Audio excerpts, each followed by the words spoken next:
Alright, hey guys, remember it's TCG, and I'm here to bring you a Gladiator Beast 2022 or January 2022 deck profile. So this deck hasn't been changed too much since the last time I made a deck profile for this deck.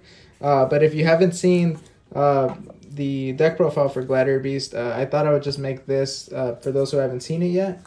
And yeah, we're close to 100 subs, guys. If you guys want to subscribe, if you enjoyed the videos, make sure to subscribe and like and comment.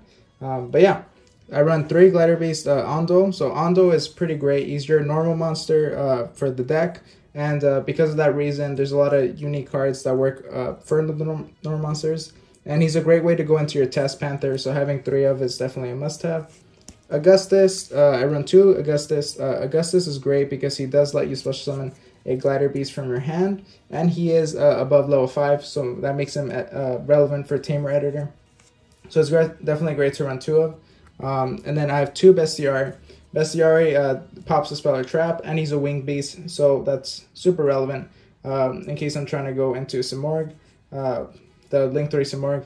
And then I run 1 Equest. So Equest, what the great thing about him is that he is able to recycle a Gladiator Beast card from your grave, and it's just card. It's not a monster, so you can use it to get back your Gladiator Beast comeback, which is really nice if you're trying to recycle Tamer Editor over and over. So you just get more protection for your turn. And then here we have Adorix. Adorix changes its name and its level, so it's a great way to just get a higher level Gladiator Beast in case you're trying to go into that. Yeah, it's super great.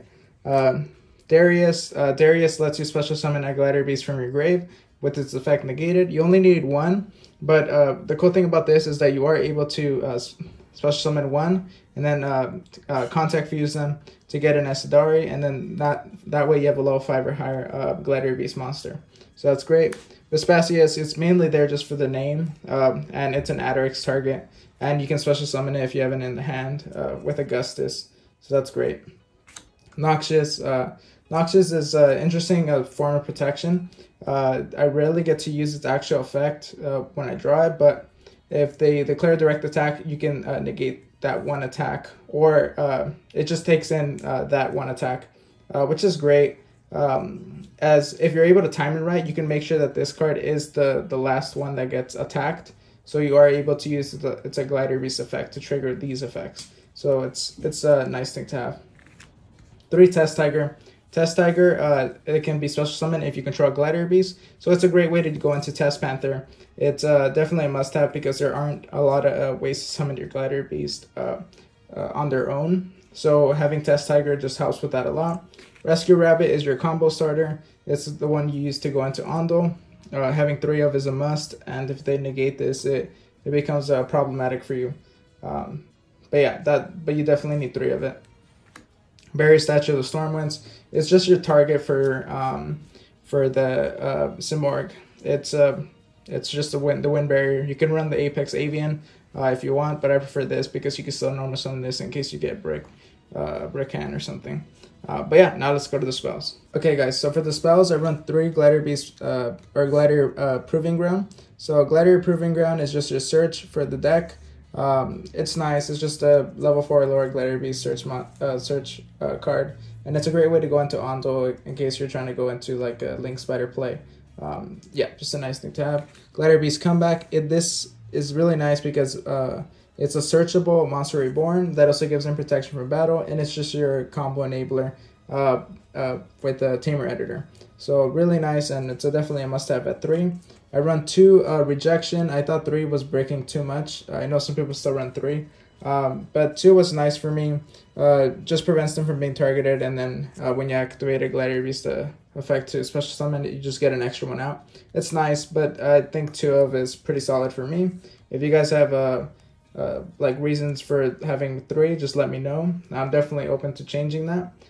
3 Unexpected Die. You have a lot of the Ondo is, again, this deck really emphasizes on the Ondo and having ways to special summon it out.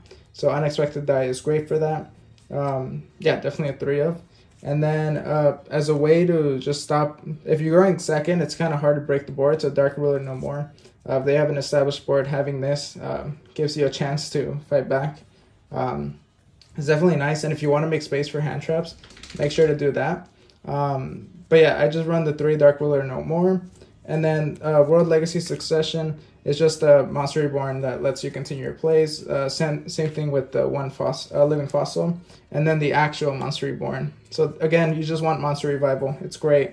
It's efficient. And then one Called by the Grave as a way in case your opponent's playing hand traps, and it's super useful. And then for my I do run a Triple Tactic Talents. It's in my other deck right now. I forgot to put it in, but this would be Triple Tactic Talents. So that's super useful and super relevant to this deck. And then Mind Control. Mind Control, if you take your opponent's monster, you can use it to summon a Test Panther. It's been super useful for me to have, and it's another way, if you're going second, it just becomes more and more useful.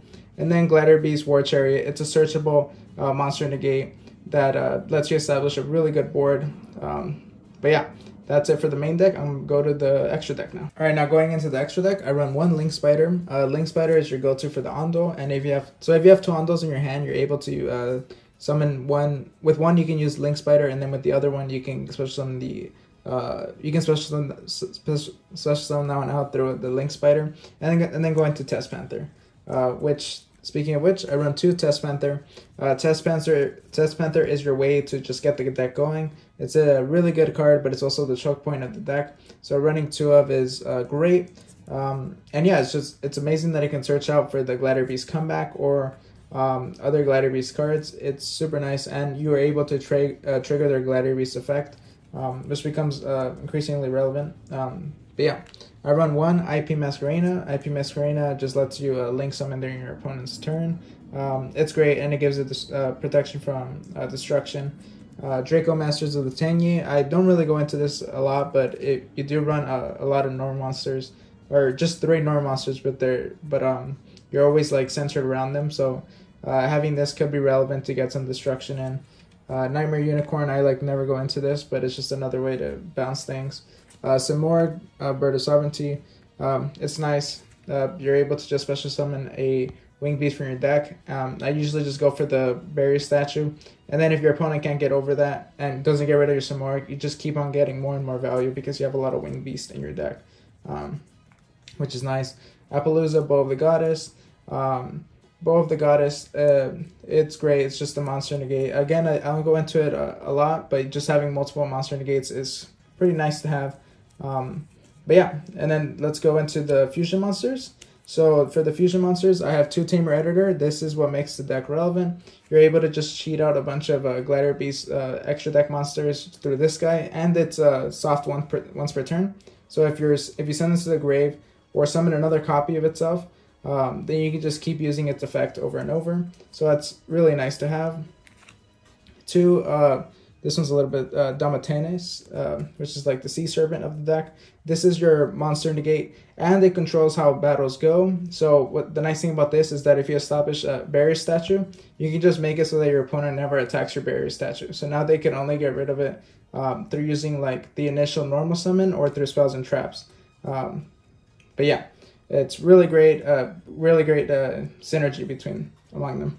And then here I have Geyseris. So Geyseris pops 2.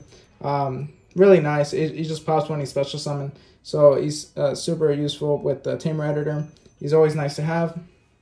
Heraclinos. Heraclinos is your spell and trap negate. And the negates, it's not once per turn. So it just negates every time you discard a card. So as many cards as you have in your hand is how many negates you have access to. So having this out with this is amazing. And then you can just set up like a War Chariot, or like if you can manage to get a Samorga with the Barrier Statue, you can just do a lot of things to just stop your opponent from playing. And then 1 Esadari, because Esadari is your, it's just sometimes you're not able to go into level 5 or higher Gladiator Beast, and this is just a great Gladiator Beast that you're able to contact fuse into, and lets you go into Tamer Editor. But yeah, guys, that's pretty much it for the Gladiator Beast deck profile. Again, we're close to 100 subs, so if you enjoyed the video and enjoy the content, like, comment, and subscribe. And I'll see you guys next time. Bye.